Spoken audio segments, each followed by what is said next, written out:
दोस्तों, भाजपा का राष्ट्रीय अध्यक्ष एक ऐसा व्यक्ति बनने जा रहा है जो नरेंद्र मोदी और अमित शाह का कट्टर विरोधी माना जाता है। आरएसएस और मोदी में इसी बात पर खींचतान मची हुई है कि अध्यक्ष कौन बनेगा। मोदी और अमित शाह किसी और को बनाने की मांग कर रहे हैं, तो वहीं आरएसएस एक ऐसे व्यक्ति को बनाना चाहता है जो नरेंद्र मोदी और अमित शाह को कंट्रोल कर सके।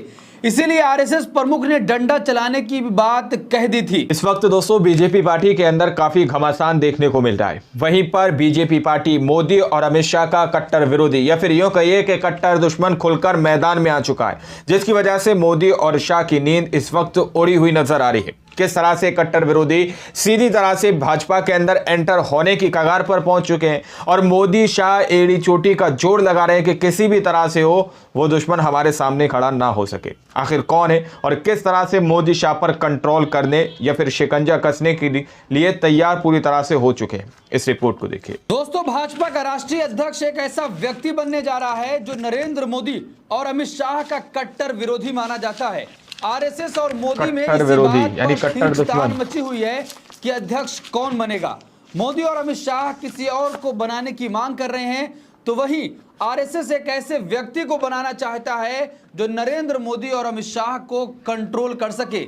इसीलिए आरएसएस प्रमुख ने डंडा चलाने की बात कह दी थी।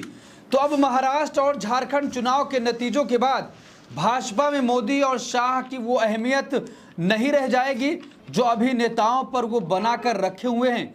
दोस्तों, खेल तो कुछ बड़ा ही होने वाला है। क्या इस खेल में मोदी और अमित शाह की अब बची हुई राजनीति दांव पर लग चुकी है? क्योंकि संकेत तो पूरी तरीके से यही दिखाई दे रहे हैं।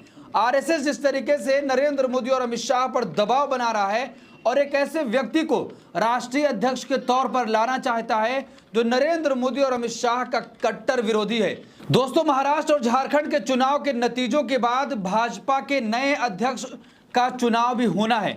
महाराष्ट्र और झारखंड का चुनाव मोदी और अमित शाह के गुजरात लॉबी के लिए कितना अहम है, इस बात का अंदाजा लगाया जा सकता है कि अगर नरेंद्र मोदी और अमित शाह इन दोनों राज्यों में चुनाव हारते हैं तो आरएसएस मोदी के घोर विरोधियों को बीजेपी का नया अध्यक्ष बना सकती है।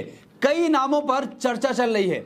संघ लोकसभा चुनाव के बाद से ही नरेंद्र मोदी और शाह की गुजरात लॉबी पर लगातार हमलावर है और ऐसे में जब जेपी नड्डा का कार्यकाल भी खत्म होने वाला है, तब ये अटकलें लगाई जा रही हैं कि आरएसएस ने पहले तो संजय जोशी का नाम भाजपा अध्यक्ष पद के लिए आगे किया था, पर मोदी और शाह इस राष्ट्रीय अध्यक्ष के लिए राजी नहीं हुए क्योंकि संजय जोशी मोदी के कट्टर विरोधी माने जाते हैं।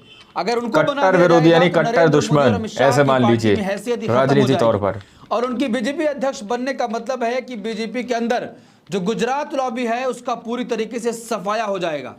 दूसरा नाम आरएसएस ने भाजपा अध्यक्ष के तौर पर वसुंधरा राजे का किया था।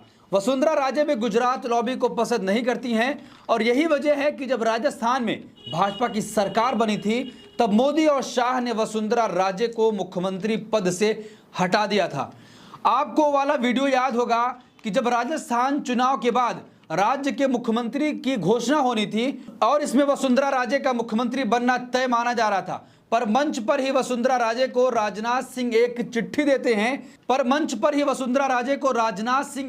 देते हैं जिसमें लिखा हुआ कुछ और होता है। उसके बाद जब वसुंधरा राजे उस चिट्ठी को खोलती हैं तो उनका चेहरा पूरी तरीके से उतरा हुआ दिखाई देता है। वसुंधरा राजे को गुजरात लॉबी ने चुनाव के बाद ठिकाने लगा दिया था। अब आरएसएस चाहता है या तो वसुंधरा राजे को बनाया जाए या फिर जोशी को लाया जाए, लेकिन मोदी और अमित शाह बिल्कुल भी मानने को तैयार नहीं हो रहे। अब माने में क्यों? क्योंकि उनके आने के बाद पूरी तरीके से जो गुजरात लॉबी भाजपा में हावी हो चुकी है वो खत्म हो जाएगी। तो दोस्तों, क्या गुजरात खत्म हो जाएगी पूरी तरीके से तनातनी हो चुकी है? आरएसएस नहीं चाहता है कि जो नरेंद्र मोदी और अमित शाह चाहते हैं वो अब इस देश में हो, क्योंकि लोकसभा चुनाव के वक्त ही भाजपा के राष्ट्रीय अध्यक्ष ने कहा था कि अब मुझे या भाजपा को आरएसएस की जरूरत नहीं है, हम अकेले ही चुनाव लड़ लेंगे। लेकिन नतीजे जिस तरीके से आए आपने देखा होगा कि भाजपा की करारी हार हुई थी। गठबंधन की सरकार बनी है, उसके बाद से ही आरएसएस और गुजरात लॉबी के बीच लगातार ऐसी खटपट की खबरें आती रहती हैं। अभी हाल ही में आरएसएस और गुजरात लॉबी ने साफ तौर पर कहा कि डंडा चलाना चाहिए। अपनों पर डंडा चलाकर उनको ठीक करने की जरूरत है। अब वो किस पर डंडा चलाने की बात कर रहे हैं दोस्तों? चूंकि महाराष्ट्र और झारखंड के चुनाव के बाद दिसंबर में भाजपा के राष्ट्रीय अध्यक्ष का चुनाव होना है और अगर नतीजे भाजपा के विपरीत आते हैं तो फिर आप समझ लीजिए कि राष्ट्रीय अध्यक्ष के तौर पर वही व्यक्ति सामने आएगा जिसको आरएसएस चाहता है, क्योंकि भाजपा में अमित शाह और नरेंद्र मोदी की उस वक्त हैसियत बिल्कुल खत्म हो चुकी होगी, क्योंकि आरएसएस नहीं चाहता है कि एक ऐसा व्यक्ति बनाया जाए जिसको कंट्रोल नरेंद्र मोदी और अमित शाह करें। देखिए खबर आपके स्क्रीन पर है, बीजेपी में नड्डा की जगह कौन लेगा? संभावितों में बीएल संतोष का नाम भी शामिल हो चुका है। खबर है कि मध्य दिसंबर तक नए राष्ट्रीय अध्यक्ष के लिए भारतीय जनता पार्टी और आरएसएस के बीच सहमति बन जाएगी। मौजूदा बीजेपी अध्यक्ष जेपी नड्डा एक्सटेंशन पर चल रहे हैं, क्योंकि 2024 के चुनाव के नतीजों के बाद भाजपा के राष्ट्रीय अध्यक्ष का चुनाव होना था। लोकसभा चुनाव के दौरान जेपी नड्डा ने कहा था कि बीजेपी इतनी सक्षम हो चुकी है कि उसे संघ की मदद की बहुत जरूरत नहीं बची है, लेकिन उनका ये बयान बीजेपी को बहुत भारी पड़ा था और बीजेपी लोकसभा चुनाव में अपने बूते बहुमत भी हासिल नहीं कर पाई। तो दोस्तों, जिस तरीके से लड़ाई गुजरात लॉबी बनाम संघ हो चुका है, संघ नहीं चाहता है कि एक ऐसे व्यक्ति को बिठाया जाए फिर से जिसको नरेंद्र मोदी और अमित शाह पूरी तरीके से कंट्रोल करें, क्योंकि अब एक ऐसे व्यक्ति को बिठाने की बात की जा रही है जो नरेंद्र मोदी और अमित शाह को कंट्रोल कर सके। देखिए केपी मणि का ट्वीट है कि भाजपा के राष्ट्रीय अध्यक्ष यानी कि यस मैन वाला शख्स नहीं हो। काफी समय से चर्चा चल रही है कि संजय जोशी या वसुंधरा राजे को भाजपा का राष्ट्रीय अध्यक्ष बनाया जा सकता है, लेकिन ये जग जाहिर है कि वसुंधरा राजे और संजय जोशी दोनों ही मोदी और शाह के घोर विरोधी माने जाते हैं, लिहाजा मोदी और संघ के बीच इस प्रस्ताव पर सहमति नहीं बन पा रही थी। उसके बाद कई अन्य नामों पर भी विचार हुआ, जिनमें शिवराज सिंह चौहान, सुनील बंसल और विनोद तावड़े आदि, लेकिन इन नामों पर संघ ने सहमति नहीं दी। तो अब ऐसे नाम को आगे लाया जा रहा है जिस पर मोदी और शाह और संघ की सहमति बनती हुई दिखाई दे रही है, और वो नाम है बीएल संतोष का, क्योंकि बीएल संतोष संघ से ही आए हैं और मोदी के साथ उनकी केमिस्ट्री भी फिट बैठती है, इसलिए बीएल संतोष के नाम पर सहमति की खबर है। हालांकि इस फैसले की घोषणा को काफी हद तक महाराष्ट्र और झारखंड चुनाव परिणाम तय करेंगे, क्योंकि लोकसभा चुनाव के परिणाम ने मोदी शाह को मायूस तो किया, लेकिन हरियाणा की जीत ने मायूसी में संजीवनी देने का काम किया है। लेकिन अब अगर दोनों राज्यों में एक में भी जीत हाथ लग गई तो मोदी शाह के हौसले बुलंद होते हुए दिखाई देंगे, जिसका असर राष्ट्रीय अध्यक्ष पद के फैसले और यूपी में लखनऊ की गद्दी पर भी दिखाई देगा, क्योंकि वहां बटोगे नामक ब्रह्मास्त्र ने दिल्ली को असहज कर रखा है। लेकिन एक बात तय है कि परिणाम कुछ भी हो, संजय जोशी की भाजपा में एंट्री तय है। तो दोस्तों फिर आप क्या कहते हैं? संजय जोशी की अगर एंट्री हुई तो मोदी शाह अपनी मर्जी नहीं चला सकते। संजय जोशी को बनाया जाए, लेकिन एक और नाम सामने आ गया। तो क्या अब चुनाव के नतीजों के बाद पूरी तरीके से जिस तरीके से खबर आई, उत्तर प्रदेश के पूर्व उप मुख्यमंत्री अखिलेश यादव ने साफ तौर पर कहा कि महाराष्ट्र चुनाव के नतीजों के बाद योगी आदित्यनाथ को कुर्सी से हटा दिया जाएगा। क्या यहां पर राष्ट्रीय अध्यक्ष बदलेगा और वहां पर तुरंत योगी की कुर्सी खतरे में पड़ जाएगी? ऐसी तमाम खबरें चल रही हैं, लेकिन जिस तरीके से आरएसएस और मोदी बनाम हो चुका है, मोदी चाहते कुछ और है, लेकिन आरएसएस कुछ और चाहता है। आरएसएस किसी और नाम पर सहमति जता रहा है, वहीं नरेंद्र मोदी और अमित शाह किसी और को बनाना चाहते हैं जिसको पूरी तरीके से और को बनाना चाहते हैं।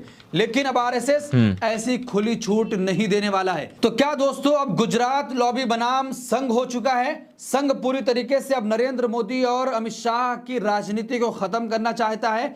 जिस तरीके से पूरी तरीके से आजादी दी गई थी, अब वो आजादी छीनने जा रही है। आपकी क्या राय? कमेंट बॉक्स अपनी राय जरूर दें और ऐसी तमाम खबरों के लिए देखते रहिए देश नीति। धन्यवाद। दोस्तों आप लोगों ने इस वीडियो को शुरू से आखिर तक देखा। वीडियो के अंदर हमने स्टार्टिंग में आपको बताया कि मोदी शाह के कट्टर दुश्मन या फिर यूं कहिए कट्टर विरोधी, राजनीति तौर पर कट्टर विरोधी हैं संजय जोशी, जिनको राष्ट्रीय अध्यक्ष के लिए सीधे तौर पर मोहन भागवत यानी कि आरएसएस चुनते हुए नजर आ रहे हैं। वो चाहते हैं कि भाजपा के राष्ट्रीय अध्यक्ष संजय जोशी को बनाया जाए, और संजय जोशी गुजरात लॉबी से किसी भी तरह से खुश नहीं रहते, जिसकी वजह से अमित शाह और मोदी ये दोनों ही उनको अपना विरोधी मानते हैं। और लोगों का मानना भी यही है कि संजय जोशी कट्टर विरोधी है, कट्टर दुश्मन है, और वो किसी भी तरह से मोदी और शाह के साथ सहमति नहीं जता सकते, यानी कि यस मैन वाला काम यहाँ पर नहीं चलेगा। काम वही चलेगा जो राष्ट्रीय अध्यक्ष के तौर पर राष्ट्रीय अध्यक्ष चलाता है, उसी तरह से काम चलेगा। यानी कि मोदी और अमित शाह संजय जोशी को कंट्रोल नहीं कर पाएंगे। आरएसएस भी यही चाहता है कि हमें एक ऐसा राष्ट्रीय अध्यक्ष चाहिए भाजपा के अंदर जिसको मोदी और शाह कंट्रोल ना कर सके, बल्कि वो अध्यक्ष जो है मोदी और शाह को कंट्रोल कर सके। तो खुलकर वो मैदान में आ चुके हैं, जिसकी वजह से अब जो है महाराष्ट्र और झारखंड के चुनाव के बाद दोस्तों राष्ट्रीय अध्यक्ष का भी चयन होना है, जिसकी वजह से मोदी और शाह को एक और तगड़ा झटका लगा। उनको टेंशन हो रही है क्योंकि मोहन भागवत ने सीधे तौर पर पत्रकार महोदय बता रहे हैं कि उन्होंने डंडा चलाने की बात कर दी है कि हमारे अपने ही लोगों पर, कुछ लोगों पर डंडा चलाने और उनको सीधा करने की जरूरत है। तो इस तरह से भाजपा के अंदर इस वक्त खलबली मची हुई है और मोदी शाह को और ज्यादा टेंशन हो रही है। आप लोगों ने इस पूरी रिपोर्ट को देखा सुना, आप लोग क्या सोचते हैं, क्या समझते हैं, अपनी राय कमेंट सेक्शन में जरूर दीजिएगा। सच्ची पक्की खबरें देखने के लिए आप हमारे चैनल को सब्सक्राइब कर सकते हैं। मिलते हैं अगली वीडियो में, जब तक के लिए जय हिंद, जय भारत।